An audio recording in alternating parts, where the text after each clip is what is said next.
aula, quem está falando, a gente falou sobre diferentes formas de se passar uma mensagem.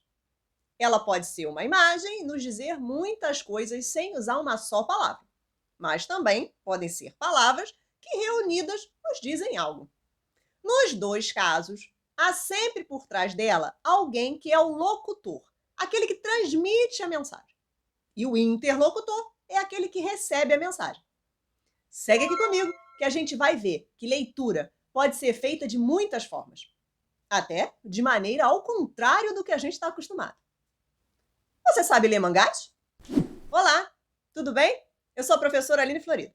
Vou me descrever para que quem não me vê possa ter uma ideia de quem está aqui na tela. E se você me vê, confere tudinho aí. Eu tenho a pele branca, cabelo castanho assim pela altura dos ombros, olhos castanhos, pequenos, e também precisam de óculos. Eu estou usando uma blusa azul marinho. Aqui atrás de mim tem uma parede bege com alguns objetos decorativos. Tem uma mesa também com uns livros e umas plantinhas, e do outro lado uma planta. Lá na aula, quem está falando, eu contei um pouco sobre as primeiras formas de comunicação dos seres humanos. Você lembra disso? Apenas nós, seres humanos, somos capazes de falar o que a gente pensa, o que a gente sente. A gente expressa as nossas ideias, nossos sentimentos.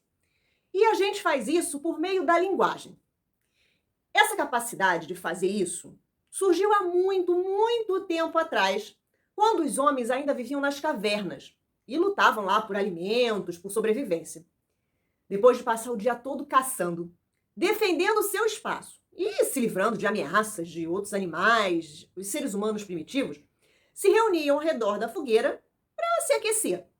E ali eles ficavam contando, da sua maneira, né? Contavam uns para os outros o que tinha acontecido durante o dia.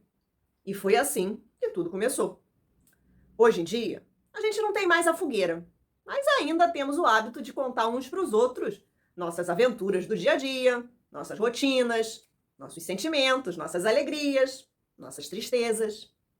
E a gente pode fazer isso de diferentes formas. Em todos os lugares do mundo, contar histórias está sempre presente, seja em forma de texto, em quadrinhos, em filmes. E lá nas terras do Oriente, não poderia ser diferente. Mangá é o nome dado às histórias em quadrinhos japonesas. Ele possui características marcantes que diferencia ele das demais revistas em quadrinhos, como na forma de leitura, a publicação, a diagramação, o traço dos desenhos dos personagens. Muitos mangás originaram séries de desenhos para televisão, os chamados animes. Alguns deles, One Piece, Dragon Ball e Naruto, são famosos também aqui no Brasil. Existem vários tipos e gêneros de mangás, mas em geral, mangás possuem características bem definidas, como os traços de desenho, as expressões faciais exageradas, olhos grandes e expressivos, linhas de velocidade e entre outras coisas, né? A leitura de um mangá é diferente da leitura tradicional feita nas histórias em quadrinhos, nos livros ou nas revistas ocidentais. É importante saber dessa diferença, já que a leitura é realizada da direita para a esquerda e de cima para baixo. Como os mangás devem ser lidos dessa forma, da direita para a esquerda, ao colocá-lo na mesa, por exemplo, para começar a ler, você precisa verificar se as páginas terminam do lado esquerdo e se a lombada está para a direita. Inicie ali pelo lado que tem o título, o nome do autor e a edição. É importante que você comece a ler o mangá pelo lado correto. A capa principal tem o título do mangá junto com o nome do autor. Se encontrar o aviso "você está lendo do lado errado", vira o mangá. É comum que esses quadrinhos publicados no Brasil venham com um alerta na última página, para aqueles que não conhecem a forma correta da leitura. O formato e a quantidade de quadrinhos numa página influenciam na percepção de tempo.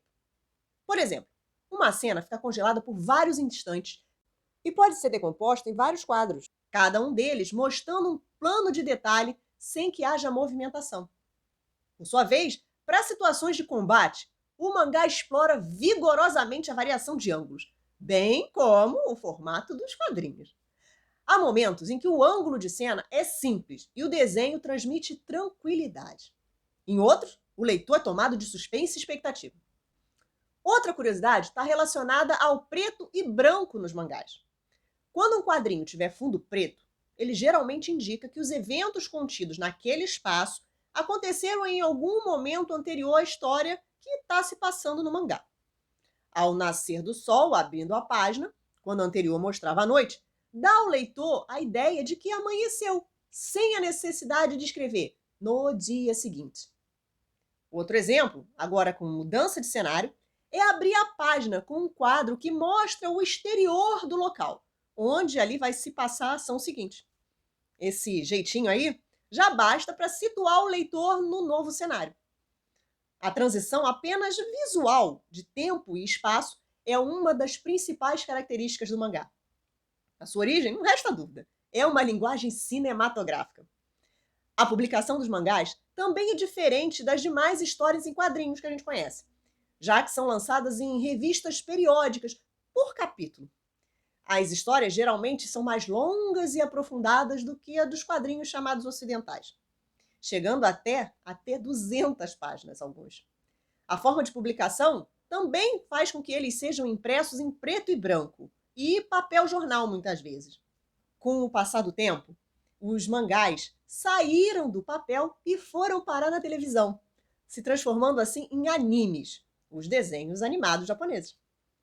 Isso foi muito importante para a disseminação dos mangás no mundo todo. E você?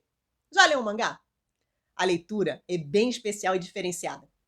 De olho nessa leitura, você pode aprender bastante sobre outras culturas e outras formas de representar ideias, pensamentos e histórias com imagens e textos.